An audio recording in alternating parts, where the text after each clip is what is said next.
Hello viewers, আসসালামু আলাইকুম। আরেকটি ভিডিওতে আপনাদের সবাইকে স্বাগত জানাচ্ছি। আসলে আমি আজকে আপনাদেরকে এই গাছটা দেখাবো। এটাকে আমরা ধনেপাতা বলে থাকি, অনেকেই এই গাছটাকে চাটনি পাতাও বলে থাকে। তো এই গাছের পরিচর্যা সম্পর্কে কিছু কথা বলার চেষ্টা করব। যদিও বা এই গাছের খুব তেমন পরিচর্যা করতে হয় না, আপনি কিন্তু গাছটা বেশ ভালো থাকে।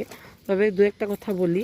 প্রথম, যে এই গাছের যেই পুষ্পমঞ্জরিগুলো বের হয়, যে এগুলো কিন্তু পুষ্পমঞ্জরি যেগুলো দেখতে পাচ্ছেন বড় বড়, এগুলোকে কিন্তু রেগুলার কেটে দিতে হবে। এই যে আমি কিন্তু কেটে দিচ্ছি। আমি কিন্তু এগুলো বড় করে ফেলেছিলাম অযত্নের কারণে, মানে আমি খেয়াল রাখিনি। এই যে সর্বোচ্চ এতটুকু হতে দেওয়া যাবে, এরপরে কিন্তু এগুলো কেটে দিতে হবে।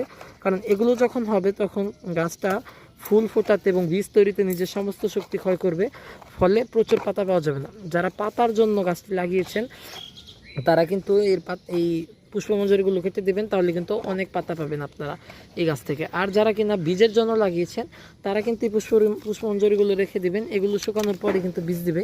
আপনাদেরকে আজকের ভিডিওতে আমি বীজ সংগ্রহটাও দেখিয়ে দিই। এই যে এই ধরনের যখন পরিপক্ক হয়ে যাবে তখন কিন্তু বীজ খুলে খুলে আসবে।